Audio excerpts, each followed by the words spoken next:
Hi guys, and welcome to episode 24. This is a very special episode for me actually.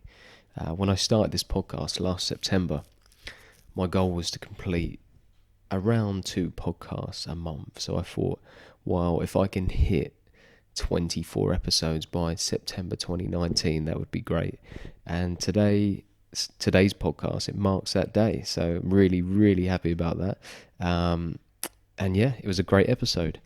I really wanted to do a podcast based on nutrition, and me and Amanda got in touch and we finally made it happen, and the podcast was awesome.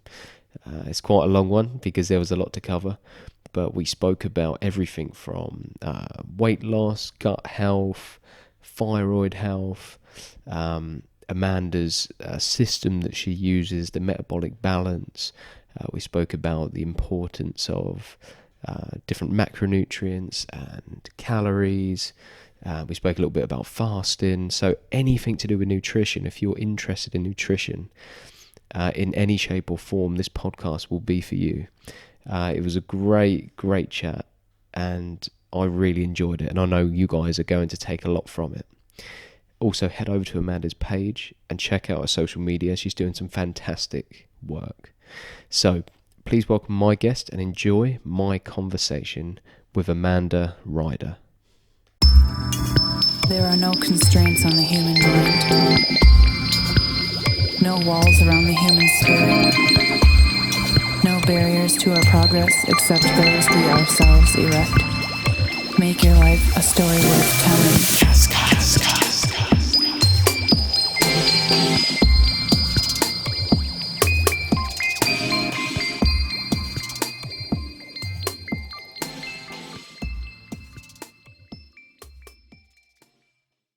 Okay guys, and welcome to Kazcast episode 24. So today on the podcast we welcome Amanda Ryder. When living in Spain, Amanda noticed a huge difference to her own health when adopting the Mediterranean diet. This then prompted Amanda to pursue a career in nutrition, and is now a degree qualified nutritional therapist and runs a nutrition practice in Cambridge. Amanda works with and helps her clients with weight loss, thyroid health, gut health, and creating and adopting a healthy lifestyle that offers longevity. Amanda believes that we can all improve our health by having a better understanding of our issues and giving our bodies a chance to come back into balance.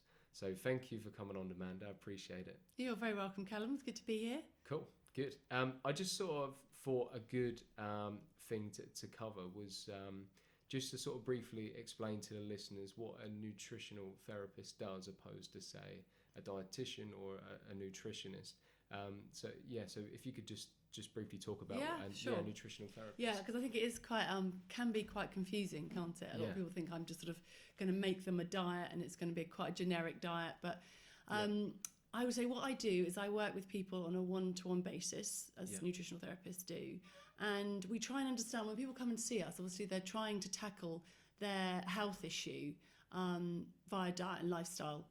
So, sometimes people have already seen the doctor, they know what's wrong with them, but actually they want to see if there's anything that they can do to improve their health by, changing what they eat, changing the way they live. So when I work with someone, I try and find out the etiology, the underlying imbalance in that person, and then I try and help them correct that through diet and lifestyle. Yeah. Okay, cool. So that's generally how I work. And if, sometimes people come and see me, and sometimes I, need to send them or ask them to go and speak to their GP. So that's sometimes a bit of an, So it's really looking in depth at different areas of people's life, not just being so narrow with this is a good diet, you need to eat this. It's really trying to break down their lifestyle and trying to fit it around them. Yeah, it's trying to find out, because some people come along and they'll say, oh, I'm really exhausted. And then, the old school of thought might think, well, okay, let's put them on a multivitamin or some CoQ10, that'll give them some energy. Yeah. But of course, that doesn't really work, because that might not be the issue with that person. They might have low energy because they've got, an underactive thyroid, they've got low iron levels, perhaps their diet isn't nutrient replete, they're eating a lot of refined carbohydrates, but without speaking to somebody on a one-to-one basis, and, asking them to sometimes to do a test to find out what is going on. You don't actually know what you're dealing with. So if you just kind of work with the symptoms. You're going to give everybody the same protocol. Whereas if you're working with somebody on an individual basis, you can actually find out what is the problem with that person. Yeah, that makes sense, because people could have the same symptoms but cause through different things. Absolutely, absolutely. And like fatigue can come through so many from so many imbalances. So cool. That makes sense. Awesome. So I read in the intro. So you lived in Spain for a little while. Yeah, 11 years. 11 years. 11 years. Awesome. Yeah. And whereabouts was that? Just outside Barcelona. Yeah. Yeah. Awesome. Yeah, about 20 minutes. Yeah. And you adopted the Mediterranean diet whilst you were there, and you sort of focused more of your sort of nutrition around that. What was it about that particular sort of diet that you loved, and did you sort of take to it straight away and thought, oh, this is a different way of eating, I feel better, my energy levels are better? How did you feel, and what did you like about it? Well, when I first went there, I was 26, and I was pregnant with my first child, and going into the supermarkets was quite frightening, because there was just sort of pig's legs hanging up, and the most processed food you could get was like a jar of tomato sauce. That was it. Everything else, because they cook everything from scratch. So that was the first thing. So it's a bit overwhelming, but once you get into the swing of it, so I think I learned to cook really in Spain. But what I learned, I think, from my just over a decade of living there is about the social aspect of eating, how the Spanish, they eat together. It's a big thing to eat together, and studies show that people that eat together rather than on their own tend to have a better, more balanced diet. They very much eat seasonally. So, what's around, what's in season. Of course, in Spain, there's lots of gorgeous fruit and vegetables, so that's quite easy. But they have a lot of colour in their diet and a lot of natural food, so they don't have a lot of convenience foods. They, instead of having loads of bread and pasta, they tend to have more pulses, more beans, chickpeas, lentils, that kind of thing. And they really value eating and dining and socialising with each other. I think they put more onus on it than we do. We're a bit more like, a bit hungry, I'll grab a sandwich, or I'll just open the fridge and pull something out quite quickly. They certainly, when we were living there, we've been back since 2008, but they were putting a lot of effort into making meals. And I think it's food sometimes can be a bit second rate here. It's like, that comes, my work comes first and my eating comes second, kind of thing. So prioritising food. Yeah. So they love the cooking. Do you think there's more emphasis on cooking and being more self-efficient and growing sort of foods as well? Are people sort of more veg, and how? I don't know. I didn't really come across many people growing their own food. I'm sure there were, but it's just people demand good quality food. So the raw ingredients are really good. Yeah. And then what they do to it, they don't have to do too much to it. They don't have loads of sauces or flavourings. It's just the food is really good quality. Yeah. They know the provenance of it, and they just wouldn't eat rubbish. And I remember they would look at us and say, "Well, you're eating a sandwich for lunch." I mean, there were a few sandwich bars. Yeah. There were then in Barcelona, and they were for the tourists. They weren't for the average Spanish person or Catalan person. They would, even at lunchtime, they would sit down and have a proper meal. Yeah. So what would some typical sort of Mediterranean style diet meals look like? So like a breakfast, lunch, and dinner. Yeah. How would they sort of look? Yeah. So I'd say for breakfast, very much that sort of continental cheese, hams, bread. So maybe not so healthy in that, but there'd be fruit as well. Yeah. And then lunch would be something like a salad to start with. Mm-hmm. They'd have what they call a menu, so it'd be 3 courses. So maybe a salad to start with, then some fish for the main course, and then some fruit and yogurt, something like that. Yeah. And then they like their stews and casseroles and things like that. But cool. Just very natural foods, I think. Yeah, just natural foods that are good on the digestive system. And, yeah. So what? Closer to nature, easier to digest. The body knows what to do with them. They're not, cool. They're not refined. So what do you think we could learn as like the British diet, which is fairly sort of beige and sort of like quite heavy and starchy and lots of breads and pastas and sandwiches? Yeah. And I mean, what do you feel like we could learn from other cultures, and especially that Mediterranean diet and their eating habits? What do you think would be good for us if we sort of adopted some of their eating habits opposed to ours? I think stay away from the beige. The beige, if you think about beige, what's beige? Wheat, bread. Yeah, that's a good general biscuits, rule. Not too much beige. Yeah, pasta. it doesn't look very alive, and it probably doesn't give you lots of nutrients. It's not nutrient deplete completely, but it's not rich in nutrients. Whereas if you look at the fruit and vegetables, they're so colourful, and they're kind of giving you all their nutrients, that kind of vibrant life kind of thing that you're ingesting.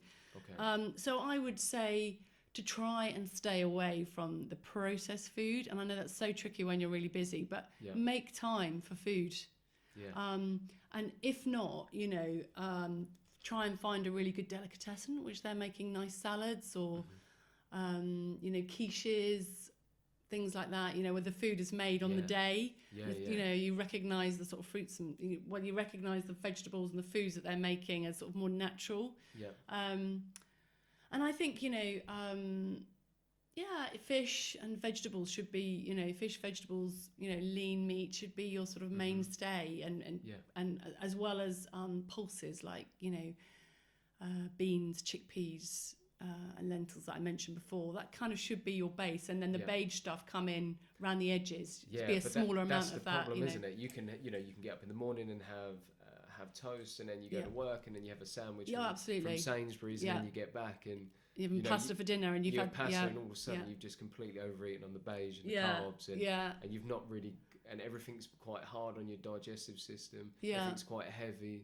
Nothing's very colourful. So this is a bit of a tough question, because there's so many things that come off it. But why do you think? What are those core reasons that people really just struggle with nutrition nowadays? People just really struggle to maintain a healthy way of eating for a sustained period of time. Do you think a lot of that's down to like the temptations with food when we're out and supermarkets, and we stop and get some petrol, and then we're surrounded by chocolate and stuff like that?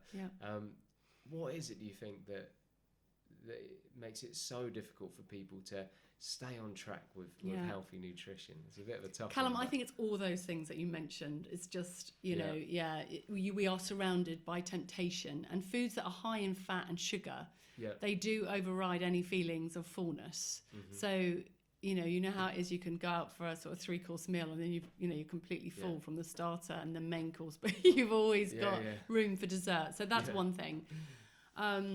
So we live in a land of plenty, where it's actually much easier to be overweight than it is to be underweight, and you're bucking the trend if you are we're not underweight, but if you're slim, and you've got a healthy body mass index. But I think people go wrong because they don't make enough time for food.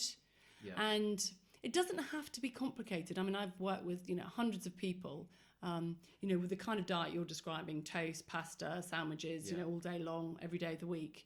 And they've got lots of gut issues, or skin issues, or various ailments. And you take them off that diet, and of course you then have to give them some support of how they're going to change their diet. And I think it's having maybe 4 recipes. Whether it's a stir fry, a curry, just some roasted vegetables, but just 4 that you can do off the top of your head without having to go drag a book out and make a long list of. It doesn't have to be complicated. Eating, proteins, lovely seasonal vegetables, and some complex carbohydrates. So I think that's really key. I think a lot of people go wrong because they don't include enough protein. So if you have a large bowl of pasta, you're going to be hungry. You're going to burn through that quite quickly. Whereas protein, it takes longer to digest. It also has a thermogenic effect, which just means the body has to use some calories digesting it. So, and it's very filling. It satiates us. Whereas if you're craving food all the time, it's very hard to eat healthily, because you're just going to walk into that garage and choose, one of those purple chocolate bars with one of those shiny wrappers. And I also think that people have too many lattes and too much caffeine, and that plays havoc with your blood sugar. So again, you're constantly craving more food, more sugar. Could you talk a little bit about caffeine and coffee? And you hear some people say it's good and bad, and depending on what coffee you have or how much. What role does caffeine? How does it affect the body? Well, we were talking earlier, weren't we? Before we started recording, about Matthew Walker, the sleep expert. And he was saying that even if you have a coffee in the morning, so a sort of standard cup of coffee, like an espresso, is 200 milligrams of caffeine. Yeah, a quarter, it has quite a long half-life, meaning how long it stays in the system. But actually a quarter of that caffeine is still, in your system, hasn't been sort of gotten rid of in your body. It's still floating around, at bedtime. So you'd never drink, would you, a quarter of a cup of coffee before going to bed? Yeah.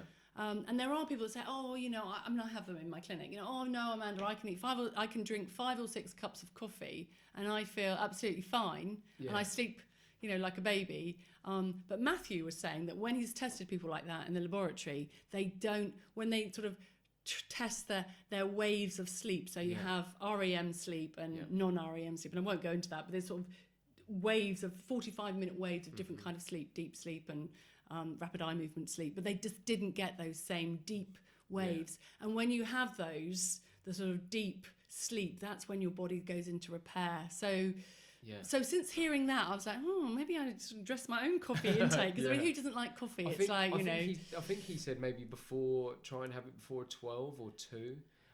He's even changed his mind on that now, because even before then, and I always say to people, have your coffee before lunchtime. But he personally, he doesn't drink coffee anymore. He drinks decaffeinated coffee, and even decaffeinated coffee has like 20% caffeine in it. But sometimes, are you drinking the coffee because you want that kind of, you want that sort of bit of energy, and that it does give you a bit of a buzz, doesn't it? Or do you want the coffee because it's like, you're sitting in a coffee shop with your friend and you just like the taste, and it's just the whole, the culture, the coffee shop culture that you like, which is great, isn't it? I mean, coffee shop, I love being in a coffee shop, but it has made me think. So, and there are studies as well that say caffeine's really good. He didn't mention this, Matthew Walker didn't talk about this, but there are studies that say coffee consumption can be quite good for preventing Alzheimer's. So there are some studies to say that it can have a positive effect.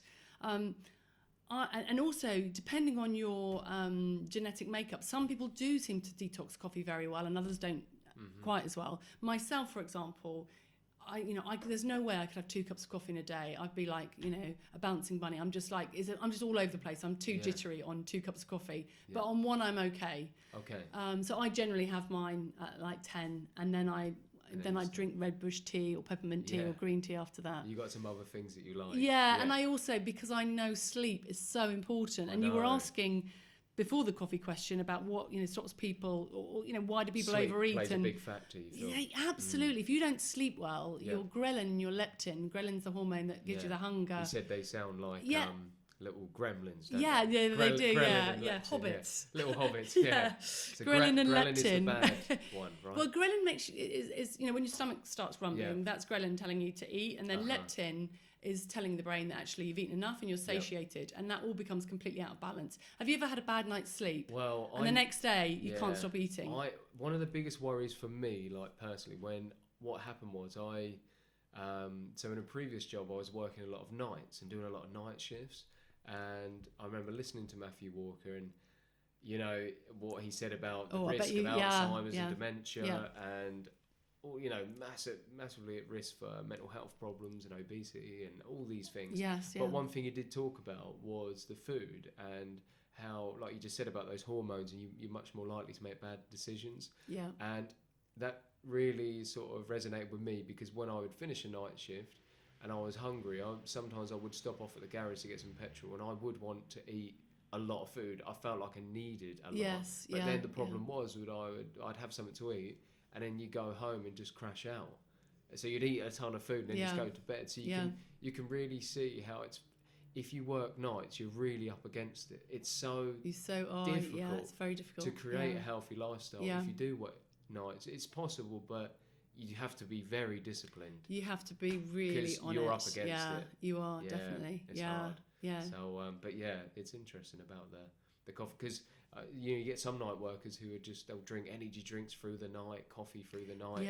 Yeah. After listening to Matthew, I thought, no, you want to try that's got to and stop. These nights have got to you stop. want to try and not eat when it's dark, but it's hard, isn't it? I mean, people have to work nights, and we're all very happy if we go to A&E at 3:00 in the morning, and there's the lovely nurses and doctors there. So, but that's a whole other topic. But there are things that you can do, like the orange glasses. That's right. Yeah, not having the caffeine on the night shift, not on your phone, trying to have the protein, the protein and having thinking a little bit more about your food and when you eat. But that's another podcast. But we could always do that, help the shift workers, because exactly. It's very tricky. So I want to ask you about some sort of common mistakes that might resonate with people listening. So when people decide, that's it, Monday, that's it, no more bad We've all food. been there, haven't we? Yeah, no more, enough's enough. Yeah. I'm going to embark on this new healthy eating plan. Yeah.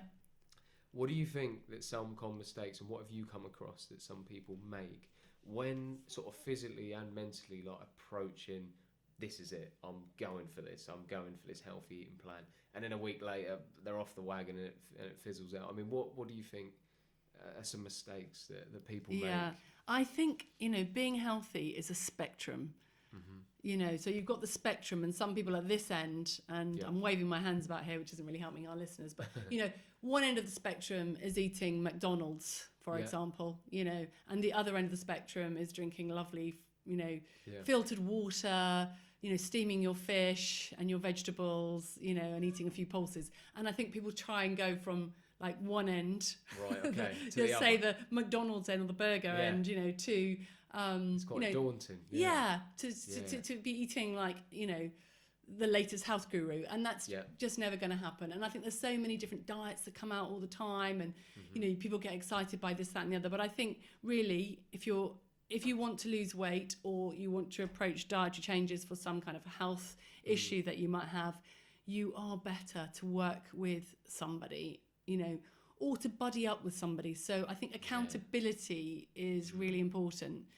Otherwise, if you've only got yourself to answer to, you have a bad night's sleep, you're a bit emotional the next day, your blood sugar's all over the place. It's like, who's going to care if I eat this, this bar of chocolate or this donut or croissant with my, full double shots, latte. We've all been there, I've been there where for me, if I have a really good start to the day, generally that will continue. Yeah. But if I have a bad start, then I'm like, today's a write-off. And then I'll have something bad later as well, and I won't select a healthy choice, But so true, everyone's different. But if I build momentum with healthy eating, like if I'm a week, 2 weeks in, I feel like I'm feeling better, I'm looking better, then it motivates me further. And I think, have you noticed that with people as well? Yeah. Once they get going, it's easier to keep going. And then they kind of get the sort of positive association with eating like that. But I think, again, what a lot of people do, they try and do too much too soon. They don't work with someone, or they're not accountable to somebody.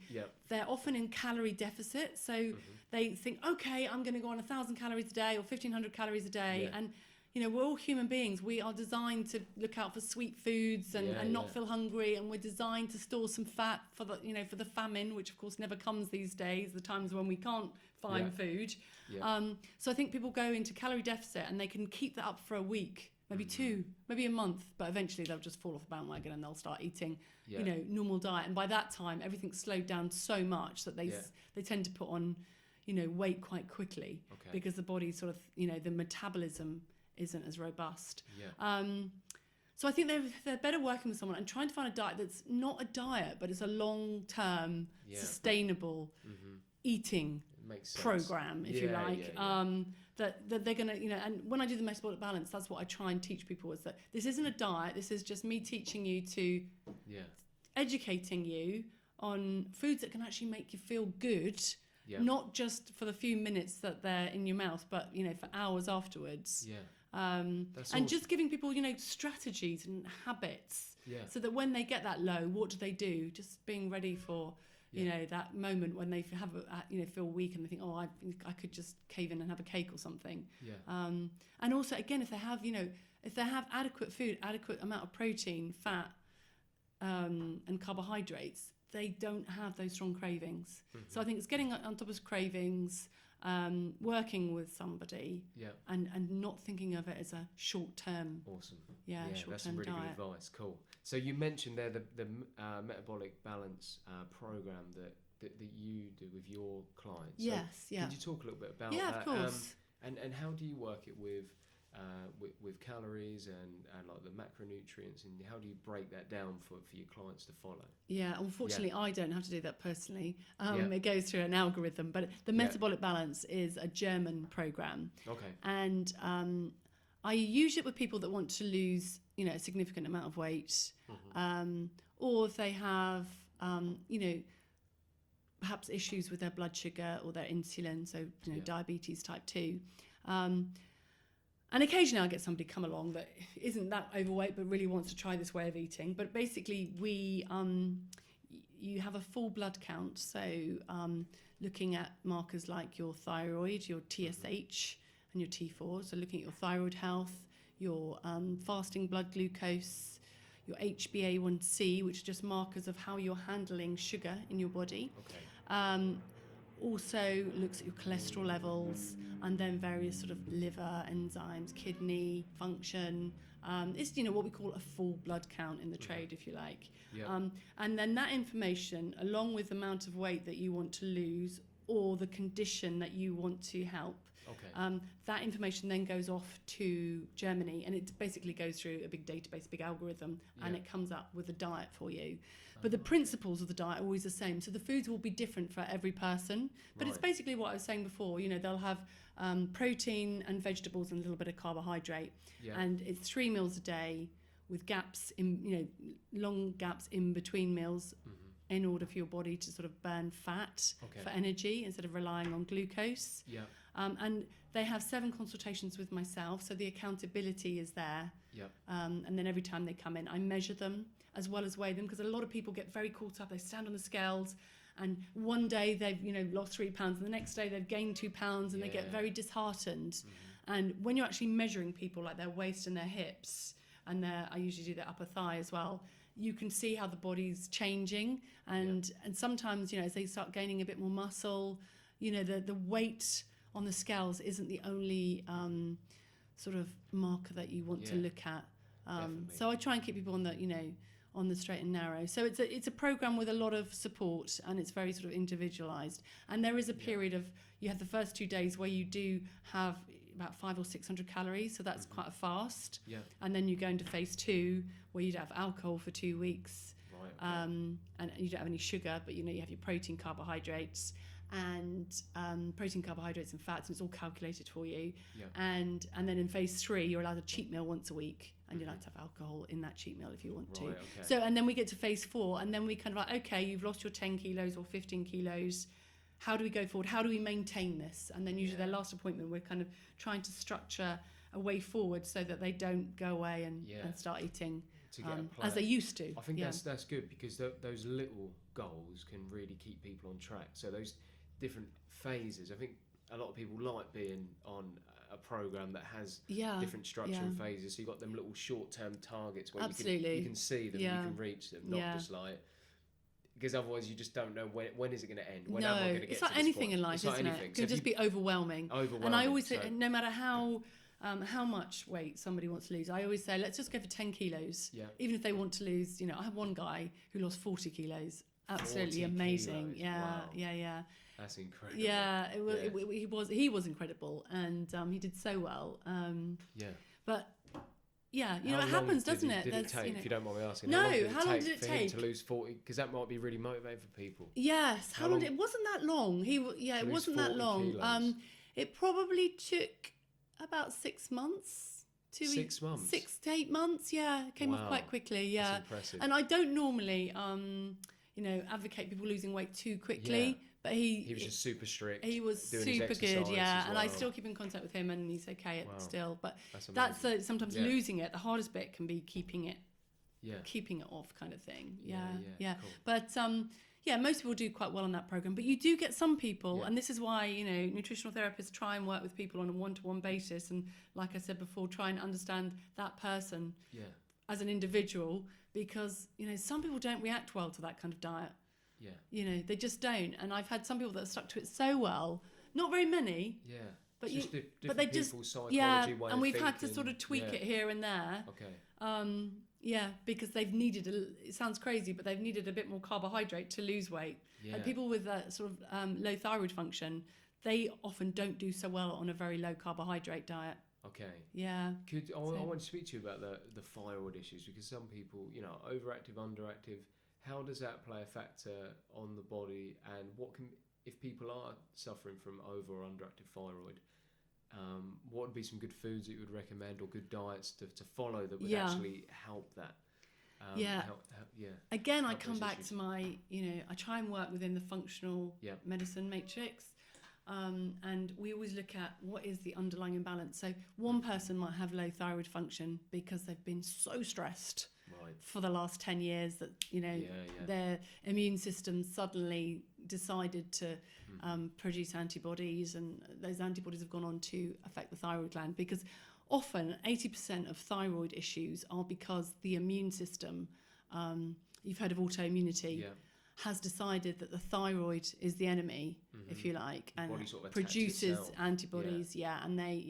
So that's 80% of thyroid cases. So sometimes trying to understand what has caused that autoimmunity. Is it inflammatory foods that person's intolerant to? Is there a gut issue? Do they have leaky gut? Their gut's permeable, and things are getting in the bloodstream that shouldn't be there, and the immune system's recognizing those as, what's going on here, and it's too vigilant, if you like. So just it can be because it can be because they've been exposed to radiation. I don't know if you've watched Chernobyl. I haven't seen it yet, but apparently everyone's saying it's amazing. It's so amazing. Series, it's so amazing. I really enjoyed it so much. One season, 6 episodes.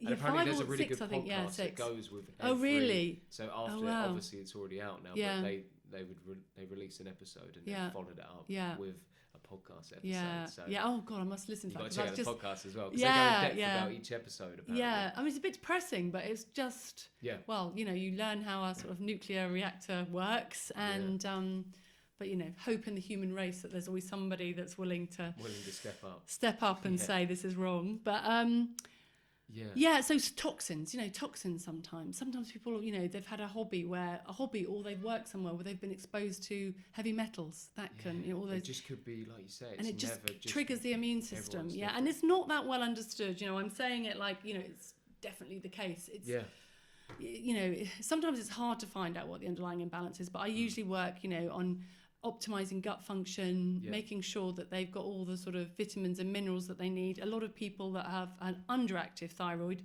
and most people, it's usually underactive more than overactive. But it's ensuring they've got enough zinc and selenium and B vitamins. They're generally the ones that most people are sort of have an issue with. But of course, if anybody comes to me with a thyroid issue, they obviously need to see a medical professional first, and then I work with them alongside that. Cool. Yeah. You said about gut health within that. I think some people are probably suffering from some, because you also hear the term inflammation a lot now, and it sort of gets mentioned a lot and thrown around. I'm not really too sure if people are aware of exactly what sort of inflammation is, but one thing people are probably aware of is if they have a big meal and they feel bloated or stomach cramps, or just they wake up in the morning and they feel like their stomach's bloated, or whatever that might be. Is like gluten sort of a diet that's sort of quite carbohydrate heavy? Do you feel like that is one of the main causes of that issue? And what can people start to do to like improve their overall gut health and actually look after their digestive system? So when I first started practicing, I used to take everybody off wheat. Everybody, not nearly everybody. Almost. And I've kind of learned over the years that although most people would come back to you and say, I feel amazing, but I don't think they felt amazing because their underlying issue was with wheat. I think they had a gut issue, and the wheat was exacerbating it, making it worse, because gluten is quite a sticky little protein to digest. So unless you've got quite a robust digestive system, you might feel the effects of not breaking it down very well, and then it ends up in the large intestine undigested, and then the bacteria go for it there. You know, they've got that, you know, and they start fermenting it, and that's where the bloating comes from. So a lot of people aren't digesting it very well. But I think sometimes, you know, if someone has got gut issues, it can be a good idea to take wheat or refined carbohydrates, you know, like the sort of white foods, white bread, even brown bread, to be honest, has quite a sort of, it's still quite refined. And, you know, again, try and, you know, if people have got gut issues, I feel they do quite well on sort of rice rather than wheat. It's a bit easier to digest. But I think, again, it's sort of, working out what's actually the problem with that individual, and then working on gut health. You know, we'll be putting foods in that are easy for them to digest. Also putting a nice, you know, a good cross-section of fruit and vegetables, and more emphasis on vegetables than fruit. So I think fruit, you know, for most people, 2 to 4 pieces is enough a day, because, you know, fruit is sugar as well, it contains fructose. You know, studies show that people that eat 30 different types of vegetables in 1 week, which I know that's quite an ask, isn't it? But they're the ones that tend to have the best microbiome, and by that I mean all the bacteria and fungi and stuff that we find in our guts, but they have the most sort of robust selection, if you like. So that can, you know, eating a good selection of vegetables can be really good. And also, you know, fermented foods, you know, yogurts and kefir and kombucha, any kind of fermented vegetables. Because it sounds like there's so many different ways you can enhance it, and so many different ways that you know, if you don't like certain foods, there's other foods that can help it. It's not like there's only one. No, absolutely not. So now, while I do think some people, if they're having gut issues, it's worth taking wheat out of your diet for a little while. And just seeing how you get on. You know, taking it out for maybe 3 weeks and then reintroducing it and seeing how you feel. Like not doing... It's going back to that thing again of not doing everything at once, because you don't need to. No. You know, take one thing out and then maybe something else, and then eventually you'll get there. You'll figure it out. But I suppose if you take it all out, what do you eat? But you don't know what's worked. I sometimes find that, because you'll see someone and you'll say, okay, do this, this, and this, and this, and they come back to, I feel so much better, but you don't actually know which. But of course, you don't want to do it one by one, because you want to help them to get better. Exactly. You know, as fast as possible. But you know, other foods that can, you know, lots of fried food, you know, can cause people issues.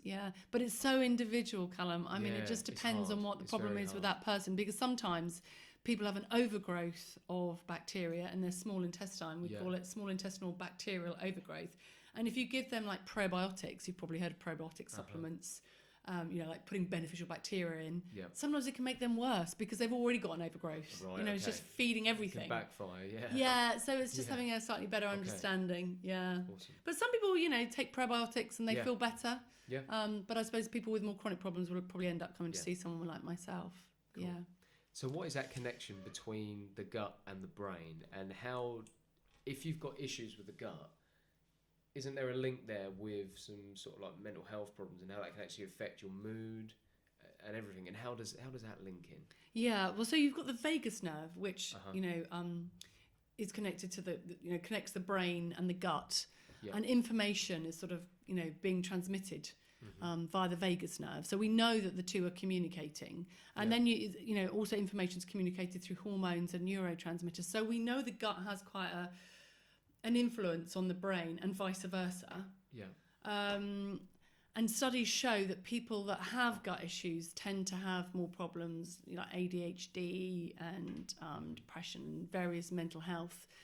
So I personally don't work a lot in that area, but again, studies do show that people that have gut issues are more prone to mental health issues. And that's whether, you know, it's because they are, you know, if you've got a gut that's really not working and functioning as it should, it's going to have an impact. It just makes it, you're just not going to feel good, are you? No, it just makes sense on a basic level. But again, you know, if I'm honest, working with people, you know, some people come in and they have really chronic gut issues and they're fine mentally. So it's all about, you know, whereas somebody else will come in and they're actually quite affected by it. So we're all very, very different. So sort of an area that I wanted to speak to you about was there was really sort of popular now like a couple of different diets. You see a lot of people, and especially with like CrossFit being so popular within fitness, but paleo in particular, and the ketogenic diet more recently has become really, really popular as well. So with those two, I mean, they are. I mean, on a basic level, they are just they're good because they promote just eating actual food. Yes. Really basic, and you cut out all processed food. It's low carb, high fat, especially keto is very like high fat. So would you say in general that high healthy fat, high protein, low carb approach works well for most people? And would you say they are generally two good sort of lifestyle diets to follow if you are going to follow something? Yeah. When people phone me up and say they want to do the ketogenic diet, it's not a diet again that I work with because studies show that it's really good for things like cancer, epilepsy, diabetes. But I personally, in my years of experience, find that most people do quite well, with protein, fats, and complex carbohydrates. So I'm not that keen on taking out carbohydrates completely. And the other thing with the keto diet, and there are loads of studies out there and there are loads of advocates for it and feel amazing on it. And I think if you've got a really, something like epilepsy or, you're dealing with something, a condition and you can put all your focus to eating in that way and and it does work for some people, but it's a minority. It's hard to maintain, isn't it? Yeah, I'm sure. I've never done the keto diet. 5%, I think, from carbohydrates. Right, so okay, yeah. it's something you have to be very every day consistent with. So what? So you said about complex carbohydrates. So what sources are? What are the best sources for getting your best carbohydrates from? So I mean, the reason I said carbohydrates is because, sometimes if you're on a very high fat diet, and again, I've seen lots of people on high fat diets, and, these fads go from, I'm not saying the ketogenic diet's a fad exactly, but, all these diets come into fashion and they go out of fashion and people try them and, they either get on with them or they don't. But, we know that a very high fat diet actually is detrimental to the gut bacteria. So the gut bacteria do need fibre, and fibre comes from carbohydrates. They need fibre in order to breed and, do well, in the gut environment. So complex carbohydrates do, in my mind, make up part of a, healthy diet. So for me, complex carbohydrates can be brown rice, pulses, so, lentils, chickpeas, beans, I think eating those a few times a week, fantastic, and also great for the planet because we're not eating so much red meat and or chicken and listening to the news today, they're cutting down rainforests to grow soya to feed these animals. That's how we're so you're a vegetarian and you're getting soya and then but the bigger problem is feeding the livestock. I think if you're a vegetarian eating soya, but the bigger problem is because we're feeding cattle and we're eating red meat, you probably do better by not eating as much animal protein. So I like a lot of beans, chickpeas and lentils, and you can make them really tasty, cooking them with lots of garlic and tomato sauces and lots of herbs. Very natural, good for your body. Yeah, easy lots to of digest, fibre. Lots of very nutrient dense. Yeah, they food. are, and really, so that they're helpful with your microbiome, but they're also quite filling because they're like a lot of them are like 50% carbs, 50% protein, or somewhere like that kind of ratio. Also potatoes, sweet potatoes. If you boil potatoes and then you let them cool, because white potatoes had a bad name for a long time, didn't they? As having a high glycemic index. Yeah, like a jacket potato. Yeah, it was don't eat that. It'll do, it's not going to do your blood sugar any good. But actually, if you cool the potatoes, then they contain a resistant starch, which is really good for your gut bacteria. Right, okay. So that can be really, boiling up, some potatoes, keeping them in the fridge, and then just turning them into a salad. Maybe a couple of eggs, some rocket, cucumber, whatever you like in your salad, tomatoes. So again, the perfect diet, like, someone like myself, I do a lot of exercise. So I don't have heaps of carbohydrate, but I probably do 3 or 4, 300 grams a day or something like that. I kind of work with someone and, there are formulas out there, but not everybody's metabolism's the same, not everybody's lifestyle is the same, not everybody's tastes are the same. But I generally feel most people do better on having Yeah. some carbohydrates in their diet. Yeah. It sounds like, you know, for people, there's really a lot to figure out with your body in the early stages, isn't there? Because a lot of people, you kind of it's all guesswork, isn't it? Unless you actually collect data for 4 weeks and follow something and jot down what you've done and then look at it and say, well, because of this, now this has happened. Not enough people actually do that, and then it's so easy to go off track. So Yeah. I think that accountability thing is so important. Fasting as well. Intermittent fasting is really, really popular now. Yeah. Especially 16 to 8, and I've done it myself. Oh, have you? And Yeah. I really enjoy it. So fasting for 16 hours and then feel eating good for on 8. it. Yeah. So fasting for 16. Yeah. And In what way do eating- you feel good, Callum? What?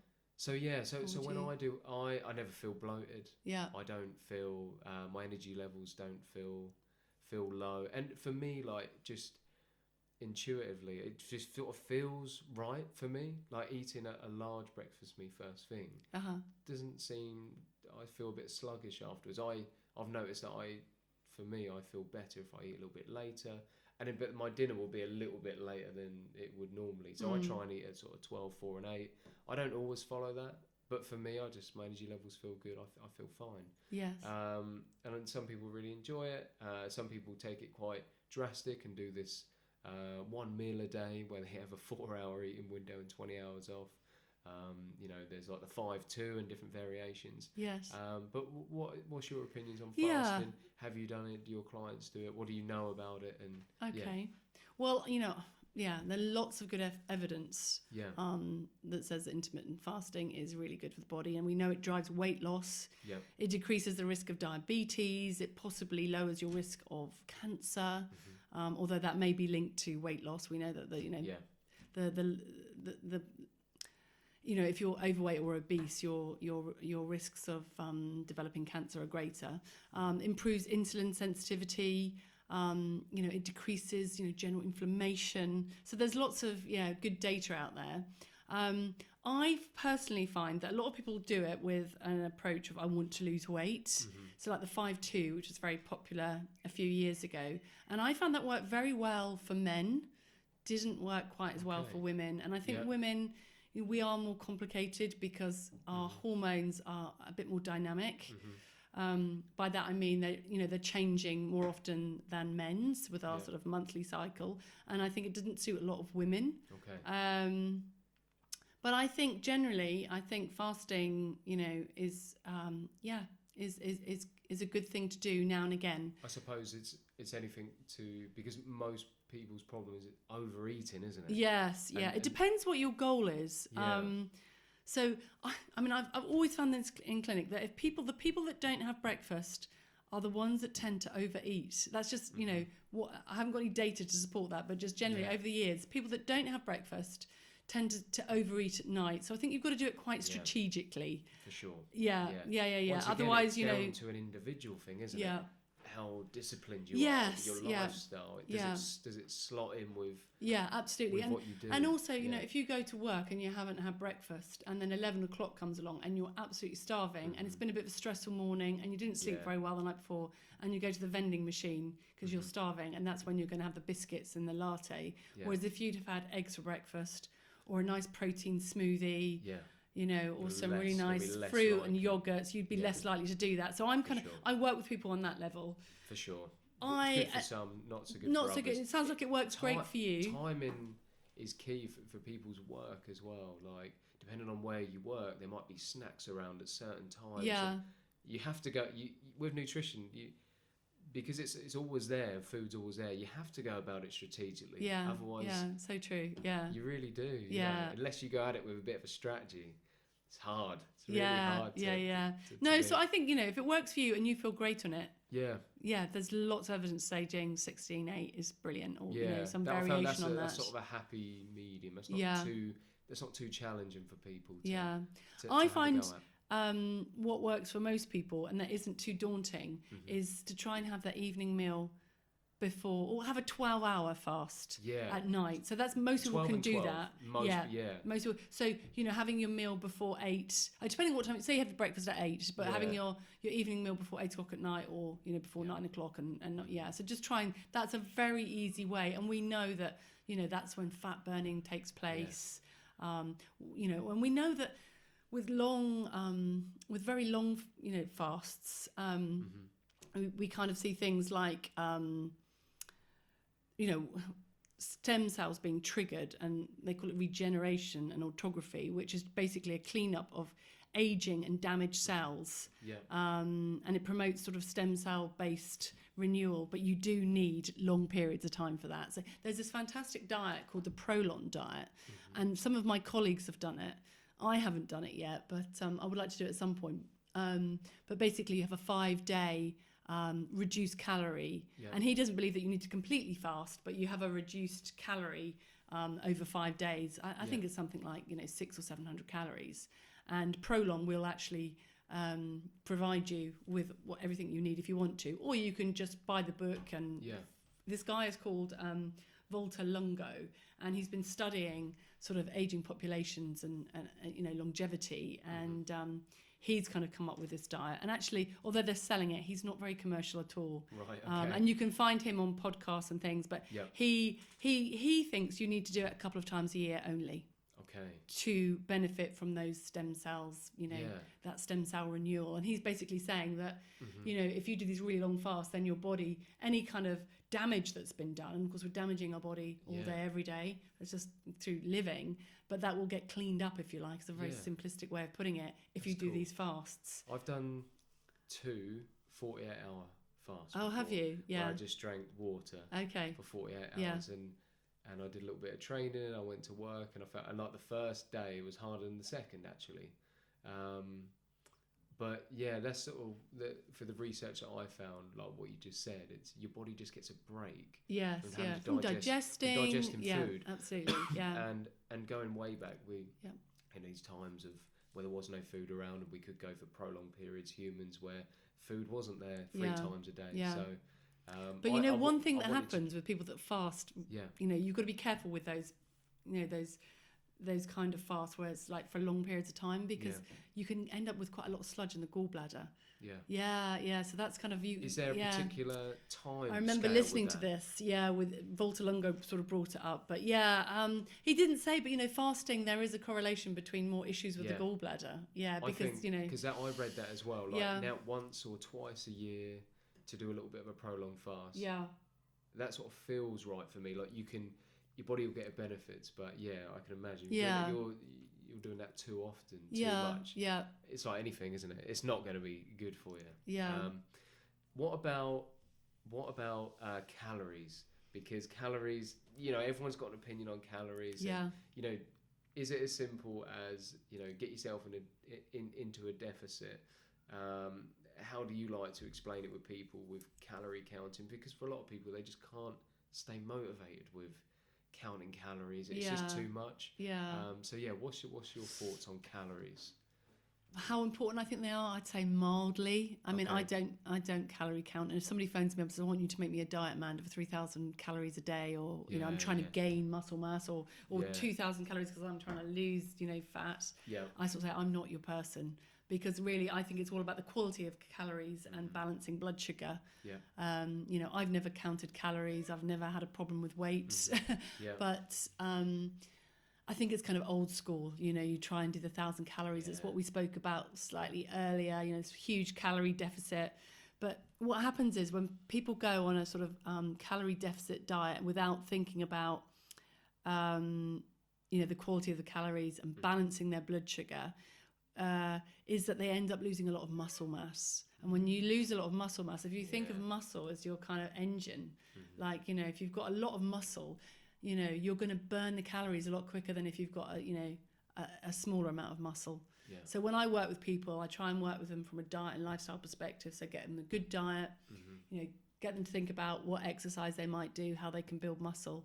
It's changing quite a few things to get the combination right. Well, so the core of it is like it's eating for for health rather than just trying to hit a number of calories.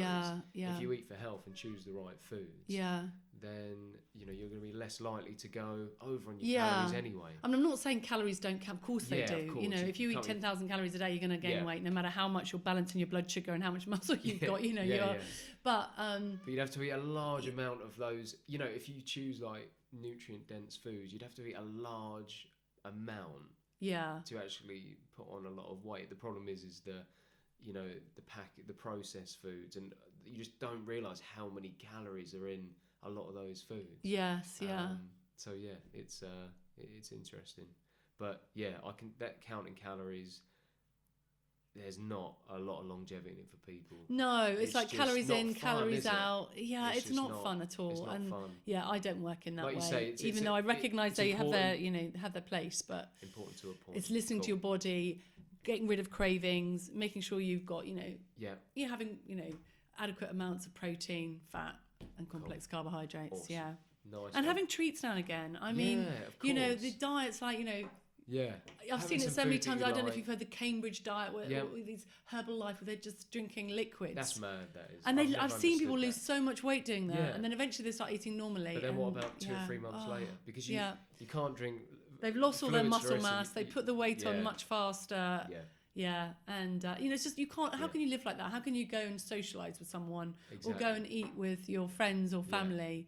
It's a really short-term fix. You're not fixing the way you think about food, like that your relationship with food isn't being addressed, is it? No, you're just liquid, like just drinking, because you're going to have to go back to food eventually. You can't, and it's what you were saying earlier about absolutely. It's what you were saying earlier, like Monday I'm going to be so different. I'm going to eat steamed greens and haddock and but the reality is we are surrounded by lovely cakes and things like that, and sometimes why not have the piece of cake, but don't have every day. It's got to be it's like sometimes we go out and overeat, and I remember when we lived in Spain, I'm much less uptight than I used to be about food, but I'm like there's no way I'm eating a takeaway. Whereas now I do have the odd takeaway. It's not going to kill me. It's when you do it all the time. Plus too frequently. Plus you're not starving yourself, because otherwise you keep fantasising about those foods that you're not allowing yourself to have. If you have it now and again, so you decompress yourself. And then we all want what we can't have. Exactly. And so, and actually...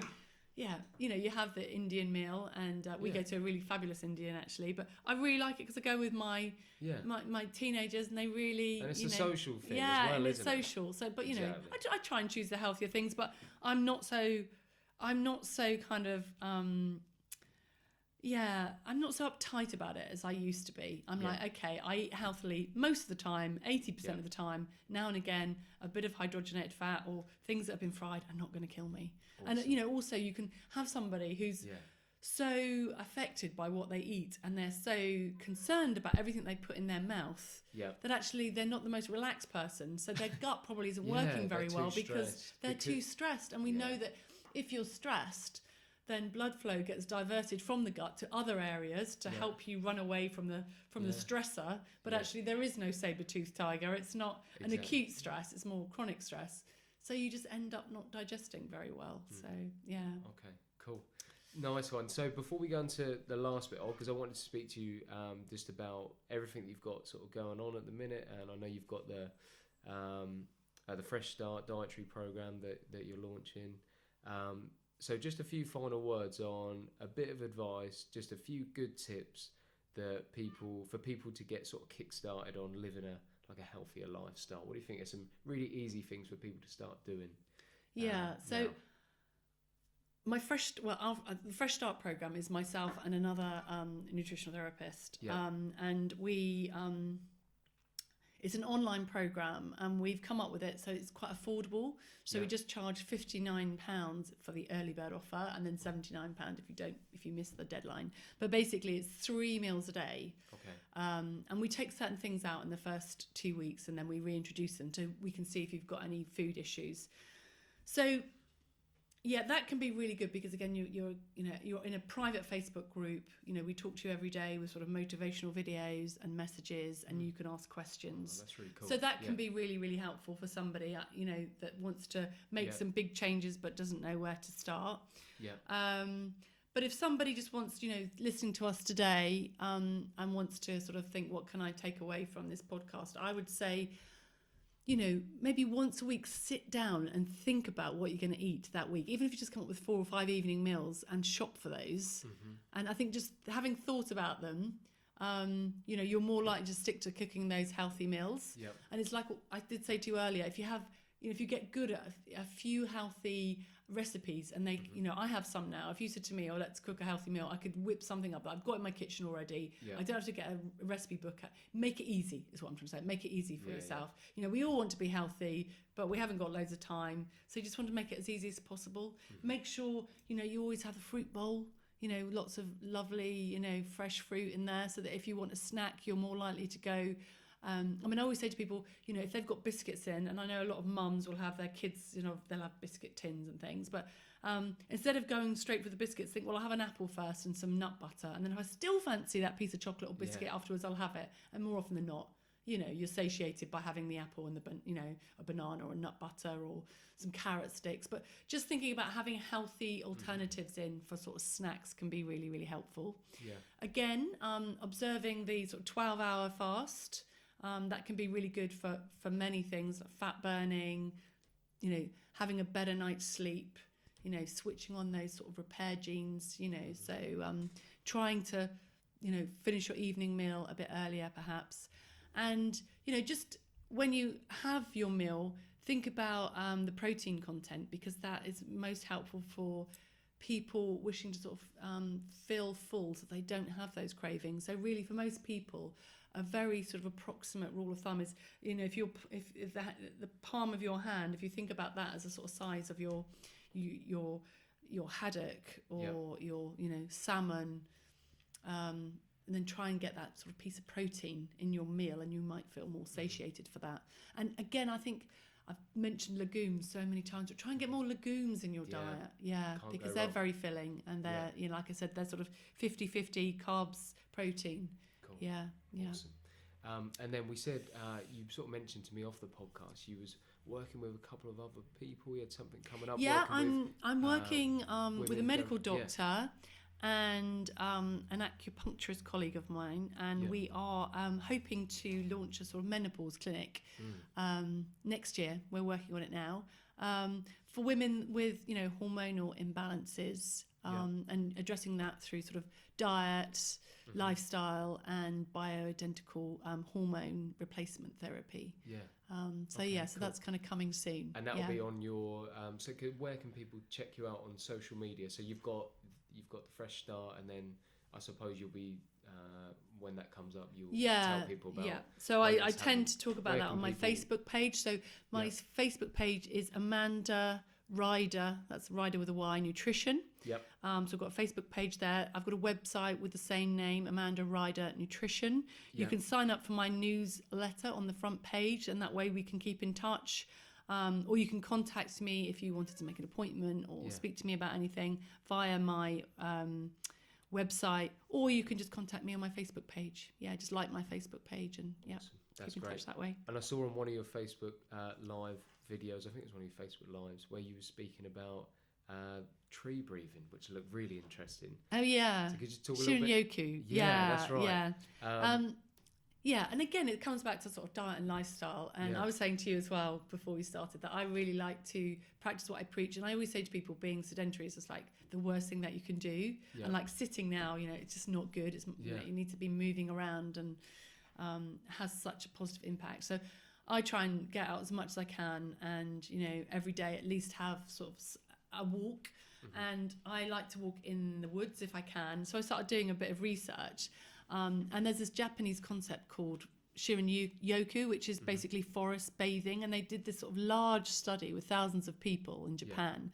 And they found that, walking in the forest reduced your cortisol levels, which is your, your stress hormone, improved blood pressure, reduced it for people that had high blood pressure. But they also found that the trees produce phytoncides, which is an organic which is an organic compound, and then when human beings breathe them in, it seemed to improve our immune system by increasing the amount of natural killer cells.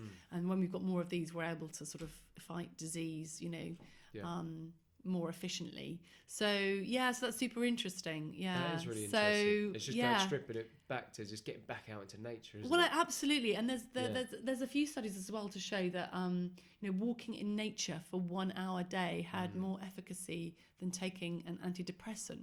Really? So it's huge. But I think so again, far attached from it, or some people are so far attached from just. I'd family that used to live in Cornwall, so I used to go to Cornwall a lot and visit, and I would always feel amazing after I left. I think just being down, I love getting in the sea and surfing. Well, I did a video as well, a very short one. We were up in the Isle of Harris, in the Outer Hebrides. Oh, okay. Oh my goodness, it's so beautiful up there. So there is a short video on my Facebook page, but it's so beautiful.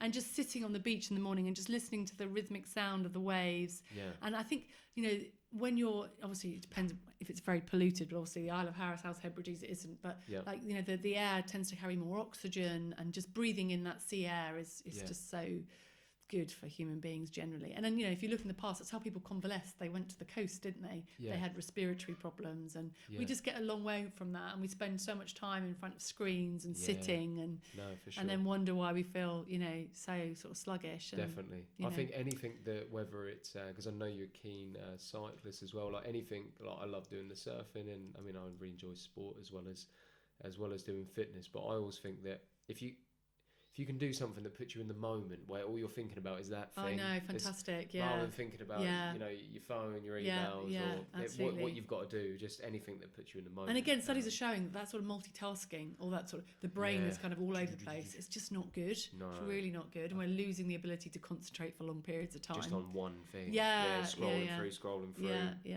for sure. Looking for the next dopamine hit. Oh, definitely, 100%.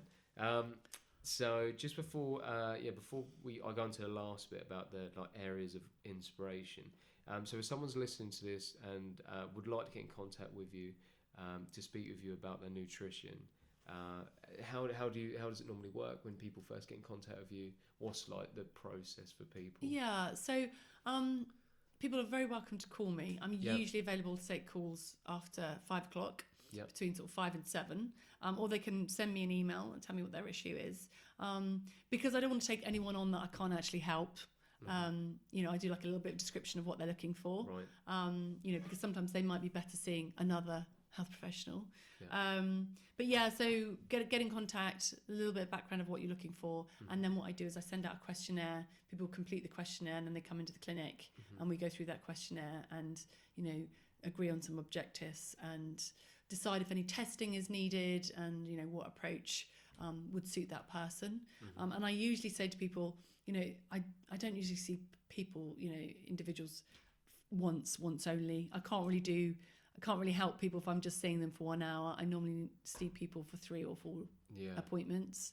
And some people come and see me every month. Some people really like that kind of, every time we approach something else. But generally, if somebody's working on something, three appointments is usually sufficient. Or, if budget doesn't allow for that, or time, and they can't physically get to see me, I then recommend the Fresh Start, and we do those periodically. This will be our 5th one, we'll be starting in October, the 17th of October.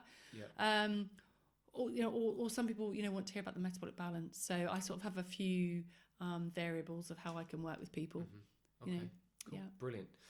So at the end of each podcast, I always ask the guest about these 3 areas of inspiration. It can be quite difficult to narrow the choices down. So the first one is a book that you sort of inspired you, or you love or like going back to, like a film or a documentary, something you've watched, and then a person.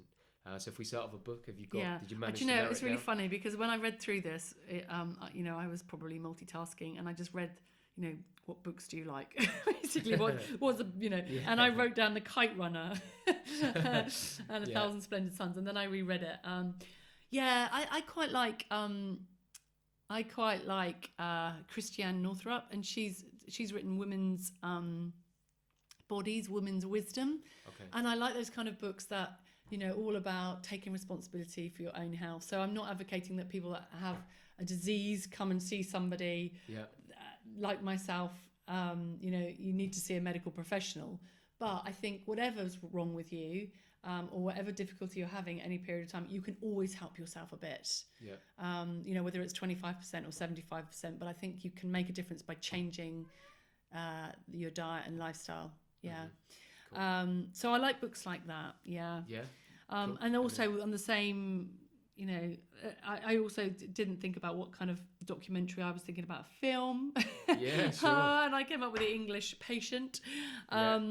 But I think, thinking about that, like, I think never judging a book by its cover can be, and I think in my profession, you know, I meet strangers every week. They come into my office, and sometimes, you know, when you work with people one-on-one, you kind of learn a lot about people and your reaction and your chemistry. And I think that stood me in quite good stead, that always just, you know, being open to everybody that walks through. Walks through the door kind of thing. Awesome. And then the person that inspired me to eat well and look after myself was my grandfather, Ronald Lane. And I say grandfather because he passed away last year in the summer. Thank you. And he was almost 93, and he died very suddenly. He had a very healthy life, and the week before he died, he was riding his bike and looking after his garden, which was quite a big garden, and eating and well and looking after himself. But he always, you know, he really bucked the trend, because he was looking after himself and thinking about foods, you know, decades and decades ago, when everybody else was just eating what was put in front of him. He was always thinking about, he'd read something that, you know, brown bread was better than white bread. He was on it from, and I think that kind of, that's really cool. Yeah, that inspired me, and I've kind of grown up with that. So, that's really nice. Yeah. Good, brilliant. Well, thanks so much, man. I really appreciate, you know, you giving me your time, because I've really wanted to do a podcast around nutrition. So yeah. I hope there's something useful in great. that. And I always think we've spoken about a ton of stuff. We have, and I always think that everyone should just look at it this way, not make it too complicated, but just, we all want to be the healthiest version of ourselves, and not everybody is going to be an athlete. Not everybody's going to be a size 8. You know, just working with whatever you have. We've all got strengths and we've all got weaknesses, and just making ourselves, you know, like I said, the sort of healthiest version that we can be. Brilliant. Nice note to end on. I like that. Well, thanks again for coming on. Appreciate it. Pleasure. Cool, guys. I hope you enjoyed the episode, and I'll catch you on the next one.